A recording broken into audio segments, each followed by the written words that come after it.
तो फाइनली दोस्तों Bihar school examination board से फाइनल नोटिस आ चुका है, फाइनल गाइडलाइन आ चुका है इंटर और मैट्रिक एग्जाम को लेकर के। इसमें विशेष करके इंटर के बच्चे बहुत खास करके इस वीडियो को ध्यान से देखेंगे। 4 बहुत ही इंपॉर्टेंट अपडेट इस वीडियो में मैं आपके लिए लेकर के आया हूं और इसमें एक एक अपडेट बहुत इंपॉर्टेंट है। सब कुछ क्लियर हो गया है और वो सारी बातें होंगी इस वीडियो में। लेकिन उससे पहले एक बहुत ज़रूरी सूचना और एक बहुत ज़रूरी खबर, यूँ कहिए कि आपको अवेयरनेस करने के लिए। हुआ क्या ना कि कल हमारे स्कूल में हमारे एक स्टूडेंट आए अपना एडमिट कार्ड लेने के लिए, इंटर का एडमिट कार्ड लेने के लिए।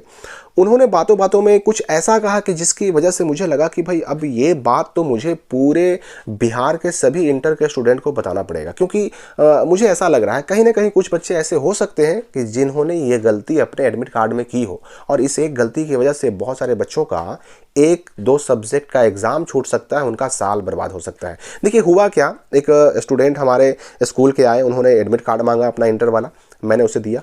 देने के बाद मैंने पूछा कि ठीक है तुम्हारा एग्ज़ाम कब कब है भाई? तो उसने कहा कि मेरा एग्ज़ाम तो सबसे पहला है 6 फरवरी 2025 को। अब यहाँ पर बहुत सोचने की बात है। ये सुनकर के मुझे शॉक लगा, झटका लगा कि अगर इस बच्चे ने ये कहा कि मेरा एग्ज़ाम 6 तारीख को है, तो इसका मतलब इसने एडमिट कार्ड में सबसे पहले छपे हुए डेट को ही अपना पहला एग्ज़ाम मान लिया। हो सकता है कि और भी बच्चों ने ऐसी गलती की हो। अगर आप में से कोई एक बच्चा भी ऐसा हो जिसने इस बात को न समझा हो तो उसका एग्ज़ाम तो छूट सकता है। मैंने उसको समझाया कि नहीं भाई, आपको ऐसे नहीं समझना है, आपको ये देखना है कि ये जो इतने सारे डेट छपे हुए हैं ना, इसमें सबसे पहले कौन डेट आएगा। जाहिर सी बात है कि बायोलॉजी का एग्ज़ाम जो है 1 तारीख यहाँ छपा हुआ है, तो ये वाला ना सबसे पहले होगा। मैंने उसे समझाया कि भाई बायोलॉजी का एग्ज़ाम 1 तारीख को है। अब यहाँ पर डेट किसी भी हिसाब से छपा हुआ उससे कोई मतलब नहीं रहा। मतलब है किससे? तो आपका एग्जाम जो है ना, डेट पहले कौन आ रहा है। तो देखिए अब इस बच्चे का एग्जाम पहला बायोलॉजी का होगा। बायोलॉजी देखिए यहाँ पर 5वें नंबर पे छपा हुआ है। बायोलॉजी का एग्जाम 1 तारीख को होगा। उसके बाद इसका एग्जाम होगा 4 तारीख को मैथ का, यहाँ पे छपा हुआ है। उसके बाद इसका एग्जाम होगा 5 तारीख को फिजिक्स का, फिर इसका एग्जाम होगा 6 तारीख को इंग्लिश का, फिर इसका एग्जाम होगा 7 तारीख को केमिस्ट्री का, फिर 8 को होगा हिंदी का एग्जाम। तो यहाँ पर सीरियल ऑर्डर में डेट छपे हुए नहीं है, इस पर आपको बिल्कुल नहीं जाना है। डेट के हिसाब से एग्जाम देने जाना है, तो ये गलती आपको नहीं करनी है। अब देखिए दूसरा अपडेट कि गया जिले के बहुत सारे ऐसे स्कूल हैं जहां का सेंटर चेंज हो गया है। देखिए 1 2 3 यहां पर देख सकते हैं आप कि 6 ऐसे सेंटर हैं जो बदल दिए गए। अब देखिए इसमें मामला क्या है। अब जो शाक्य मुनि कॉलेज गया था, या फिर कासमी उच्च विद्यालय गया था, या फिर हादी हासमी उच्च विद्यालय था, RR स्कूल, इन सब का सेंटर अब चला गया कहाँ? तो प्रकाश विद्या मंदिर टेकारी में। इसी प्रकार से आप देख सकते हैं कि जो पहले 1 2 3 4 5 6 ये सेंटर थे, इन सबको एक स्कूल में कर दिया गया। कहाँ? उत्क्रमित +2 स्कूल खिजरसराय गया। ये लिस्ट मैं ग्रुप में डाल दूंगा, WhatsApp group, WhatsApp channel, Telegram सब पे मैं डाल दूंगा, आप देख लीजिएगा। ये सेंटर केवल चेंज हुआ है गया जिले का कुछ कुछ, और ये सारे बच्चों को फिर से अपने स्कूल में जाकर के नया एडमिट कार्ड लेना होगा, तब जाकर के वो नए सेंटर पर एग्जाम देने जाएंगे 1 तारीख से। ये तो हो गया दूसरा अपडेट। अब हम बात करते हैं तीसरे अपडेट की। आपको एक सूचना मिली होगी 29 तारीख का ही न्यूज आया है कि मैट्रिक इंटर परीक्षा में जूता मोजा नहीं बल्कि चप्पल पहन करके आना है। लेकिन 29 तारीख को रात में बिहार बोर्ड ने एक नोटिफिकेशन जारी किया। जैसा कि मैंने आपको बताया था, पहले भी बताया था मैंने, कि देखिए 30 या 31 तारीख होते होते फाइनल नोटिस बिहार बोर्ड जारी कर देता है और उसमें जो कहा जाता है ना वही फाइनल माना जाता है। देखिए ये नोटिस में क्या कहा गया कि भाई 1 तारीख से लेकर 15 तारीख तक इंटर का एग्जाम होना है बिहार बोर्ड का। अब इसमें जो है ना, जो नोटिफिकेशन और मार्गदर्शिका जो जारी की गई, उसमें निर्देश दिया गया था कि परीक्षार्थियों को परीक्षा में, इंटर की परीक्षा में जूता मोजा पहन करके आना वर्जित है, मना है।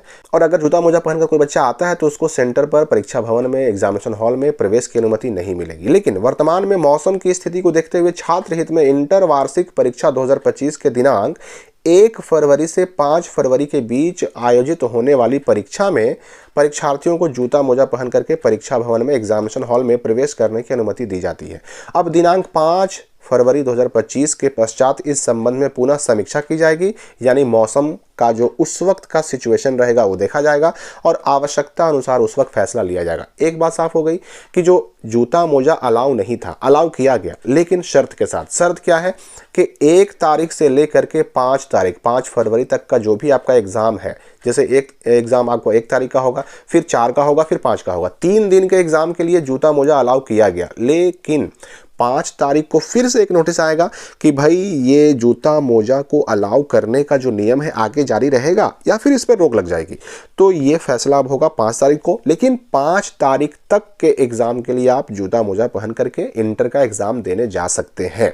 अब मैं आगे आपको बता दूं कि अब जो है ना इंटर एग्जामिनेशन के लिए एक कंट्रोल रूम की भी स्थापना की गई है और इस कंट्रोल रूम के कुछ नंबर, मोबाइल नंबर जारी किए गए हैं। आपको अगर एग्जाम देने में कोई समस्या होती है तो आप इस कंट्रोल रूम के नंबर पर संपर्क कर सकते हैं। कोई सूचना देनी हो या किस तरह की कोई समस्या का जो है निदान करना हो तो आप इन दोनों नंबरों पर जानकारी ले सकते हैं। मैं आपको बता दूं, कुछ बच्चे पूछ रहे थे फोटो के बारे में कि फोटो हमारे एडमिट कार्ड पर अगर सही छप के नहीं आया, उल्टा आ गया है, धुंधला आ गया है, तो मैं आपको बता दूं कि हर एक सेंटर पर एक व्यक्ति ऐसा होता है जो मोबाइल ऐप के साथ, बिहार बोर्ड के मोबाइल ऐप के साथ अवेलेबल होता है। अगर आपका फोटो गलती आ भी गया है तो एक फोटो युक्त पहचान पत्र, आधार कार्ड हो या फिर पासबुक फोटो वाला फोटो चिपकाया हुआ हो, ये लेकर के जाइएगा, एक फोटो लेके जाइएगा और वहां आपका फोटो अपडेट कर दिया जाएगा। एग्जाम किसी का नहीं छूटेगा। एडमिट कार्ड में कोई भी गलती हो आपका एग्जाम नहीं छूटेगा, आपको एग्जाम देने की अनुमति मिलेगी। इसके लिए बिल्कुल चिंता नहीं करनी है।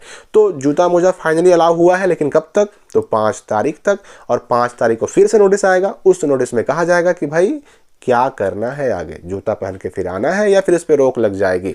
मैं यहाँ पर यह भी क्लियर कर दूं कि ठंड के मौसम में बच्चे पूछते हैं टोपी लगा करके जा सकते हैं कि नहीं, या फिर जैकेट पहन करके, स्वेटर पहन के, बिल्कुल जा सकते हैं। जैकेट, स्वेटर, टोपी, ठंड से बचने का जो भी उपाय है वो सारे उपाय आप अपना करके जा सकते हैं, कोई प्रॉब्लम नहीं है। हाँ देखिए, चेकिंग होता है, लेकिन चेकिंग किसी बच्चे की तब ज़्यादा की जाती है जब उसके बिहेवियर पे शक होता है, जब उसके हाव भाव पे शक होता है, तब उसकी फ्रिस्किंग, उसकी चेकिंग कुछ ज़्यादा की जाती है। अगर आपके हाव भाव में ऐसा कुछ भी शंका वाला, शक पैदा करने वाला मामला नहीं है तो फिर आपको ज़्यादा चेक नहीं किया जाता है। ये बात आप ध्यान रखिएगा।